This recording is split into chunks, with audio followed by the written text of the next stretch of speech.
श्री शिवाय नमस्तुभ्यम साथियों, सादर जय श्री कृष्णा। साथियों, गुरुदेव पंडित प्रदीप जी मिश्रा जी की 7 दिवसीय कथा श्री काशी शिव महापुराण कथा जो कि चल रही है परसोना फाटा मणि जिला यवतमाल महाराष्ट्र में, जिसका आज 6वां दिन समाप्त हुआ है। कथा का समय 1 से 4 है, जिसे यूट्यूब, फेसबुक और आस्था चैनल के माध्यम से देखा जा सकता है। गुरुदेव ने अपनी आज की कथा में शिव महापुराण की कुछ महत्वपूर्ण जानकारियों के साथ अपने अनुभवों से हमें अवगत कराया और साथ ही कुछ भक्तों द्वारा लिखे हुए पत्रों को भी पढ़ा, जिनमें से कुछ पत्र मैं आपको पढ़ के सुनाने वाली हूँ। और साथ ही गुरुदेव ने प्रतिदिन किया जाने वाला एक सरल सा आसान अचूक उपाय भी बताया, जिसे मैं आपको इस वीडियो के अंत में बताने वाली हूँ। बने रहिएगा वीडियो में मेरे साथ। अगर आप किसी कारणवश आज की कथा नहीं सुन पाए हैं तो इस छोटी सी वीडियो के माध्यम से पूरी कथा का तत्व आप ग्रहण कर सकते हैं। सबसे पहले गुरुदेव ने आदान प्रदान का उदाहरण देते हुए बड़ी सरलता से बताया, जिस तरह से एक बर्तन बेचने वाली जो टोकरी रखकर अपनी महिला अपने बर्तनों को बेचा करती है और उसके बदले में कपड़े ले लिया करती है, उसी तरह से शिव भी है।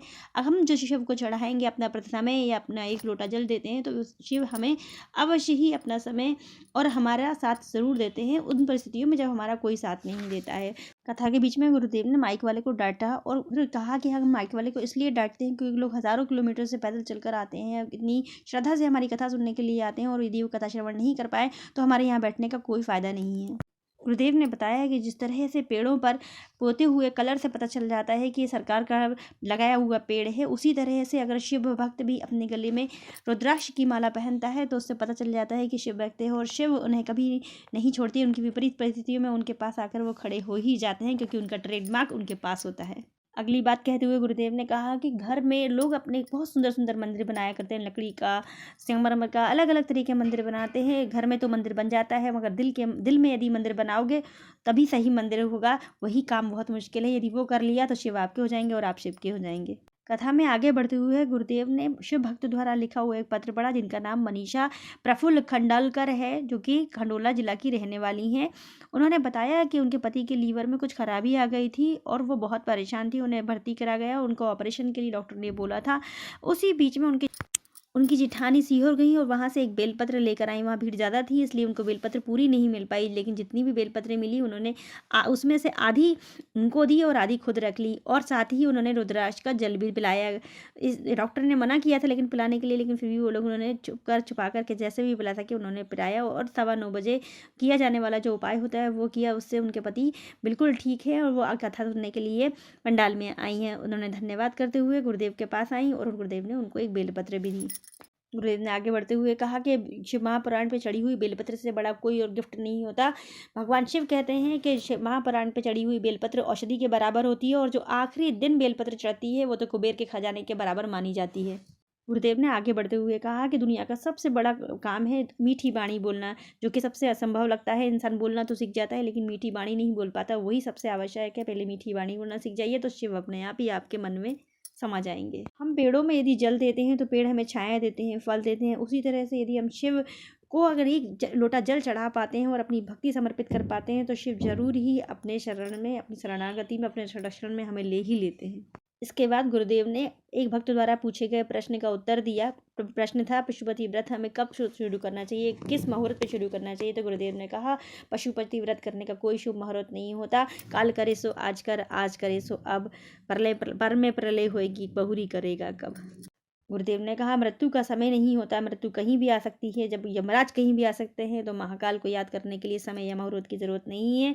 आप चलते फिरते, घूमते फिरते, काम करते हुए भी कथा सुनेंगे तो बिल्कुल सुन सकते हैं। आपका काम महादेव को याद करना है, वो आप किसी भी समय कर सकते हैं। आगे कथा में बढ़ते हुए गुरुदेव ने कहा, माता सिर्फ माता नहीं होती, माता निर्माता होती है। माता अपने बच्चों को इस तरह से बना दें कि उनकी तरफ दोबारा पलट के देखना न पड़े। जैसे छत्रपति शिवाजी महाराज की माता जीजाबाई ने उन्हें बनाया था, बहुत वीर बनाया और शिव भक्त बनाया, उसी तरह आपको भी शिव का नाम जपना और भगवान की शरणागति में जाना अपने बच्चों को सिखाना है। श्री शिवाय नमस्तुभ्यम का जप करना ज़रूर सिखाना है, शिव को जल चढ़ाना सिखाना है।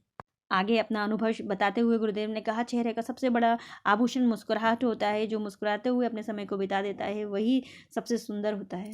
इसके बाद गुरुदेव ने एक पत्र पढ़ा जो कि बेलांत लाजेवाल की पत्नी निकिता द्वारा लिखा गया था, जो कि महाराष्ट्र की ही रहने वाली हैं और वो एक मुस्लिम है और उन्होंने एक हिंदू लड़के से शादी की है। और उन्होंने एक लोटा जल का वर्णन अपने पत्र में किया और कहा कि मेरे पति गलत संगत में पड़ गए थे। मैं शिव की महिमा का क्या वर्णन करूँ गुरुदेव। मैंने अपनी एक पड़ोस की काकू के कहने पर पशुपति व्रत किया और शिव को रोज जल चढ़ाया। सनातन धर्म को प्रणाम करती हूँ आज गुरुदेव कि मेरे पति बहुत अच्छे हो गए हैं, बहुत मुझे प्यार करते हैं। मेरे घर में भी वैसा मुझे मान सम्मान मिलता है, मेरे ससुराल वाले मुझे बहुत मानते हैं। मैं पूरे सनातन धर्म को यहाँ बैठकर धन्यवाद करती हूँ, प्रणाम करती हूँ, सारे शिव भक्तों को धन्यवाद करती हूँ।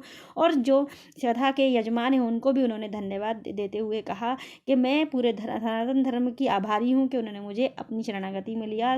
मेरा जीवन धन्य हो गया, मेरा जीवन सार्थक हो गया कि मैंने सनातन धर्म को अपनाया। उसके बाद उसका पत्र पढ़ने के बाद में गुरुदेव ने उनको व्यासपीठ से एक बेलपत्र भी दी और फिर आगे बढ़ते हुए गुरुदेव ने कहा कि हर इंसान का जन्म धरती पर किसी न किसी कारणवश हुआ है। अगर परमात्मा ने आपको जन्म दिया है तो उसके पीछे कोई ना कोई कारण ज़रूर होगा, कोई ना कोई गुण आपके अंदर ज़रूर होगा जिसे आपको प्रकट करना ज़रूरी है। के बीच में गुरुदेव ने कई बार श्री शिवाय नमस्तुभ्यम का जप भी करवाया और कहा कि अगर आपको राम को, कृष्ण को, गंगा को, इंद्र को, देवी देवताओं को, 33 कोटि देवी देवताओं को, माताओं को प्रसन्न करना है तो क्या जप करना पड़ेगा? सिर्फ हर हर महादेव। के अंत में गुरुदेव ने कहा कली काल में कैलाश पर्वत से बड़ा कोई लोक नहीं और श्री शिवाय नमस्तुभ्यम से बड़ा कोई श्लोक नहीं। कथा के अंत में गुरुदेव ने वीरांगना अहिल्याबाई की वीरता और उनकी शिव भक्ति का वर्णन भी किया और वीर शिवाजी महाराज की वीरता और शिव भक्ति का वर्णन करते हुए अपनी इच्छा को व्यक्त किया कि महाराष्ट्र में उनकी भी इच्छा है कि वीर शिवाजी महाराज के नाम से शिव महापुराण की कथा का वो आयोजन जरूर रखें, ऐसी उनकी इच्छा है।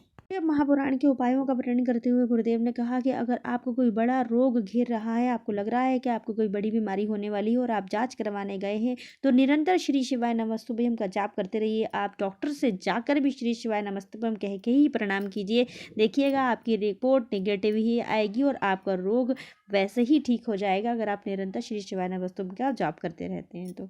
वीडियो के अंत में मैं आपको गुरुदेव द्वारा बताया गया उपाय बता दे रही हूँ। गाय को रोटी आपको रोज़ खिलानी है, क्योंकि गाय अगर को आप रोटी खिलाते हैं तो जिस समय आप गाय को रोटी दे रहे हैं निश्चित होता है कि गाय दूसरे दिन भी वही रोटी खाने के लिए आपके यहाँ आ जाती है, आपके द्वार पर आ जाती है।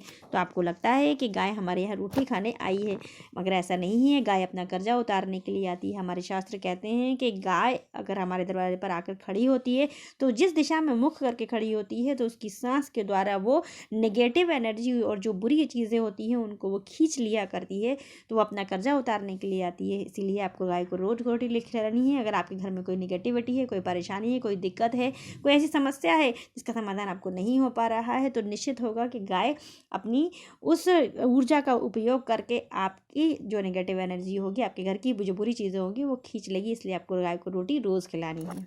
बस ये मैं यहीं आज की वीडियो को विराम दे रही हूँ। गुरुदेव द्वारा सुनाई गई आज की कथा को जो मैंने छोटे रूप में आप तक पहुँचाने का प्रयास किया है, आशा करती हूँ आपको मेरा प्रयास अच्छा लगा होगा। अगर प्रयास मेरा अच्छा लगा हो तो वीडियो को लाइक ज़रूर कीजिएगा और गुरुदेव द्वारा बताए गए उपायों और छोटी छोटी जानकारियों को जानने के लिए, गुरुदेव द्वारा सुनाई गई कथा को छोटे रूप में ग्रहण करने के लिए मेरे चैनल को सब्सक्राइब ज़रूर कीजिएगा। अपना और अपनों का ख्याल रखिए। श्री शिवाय नमस्तुभ्यम। सादर जय श्री कृष्णा।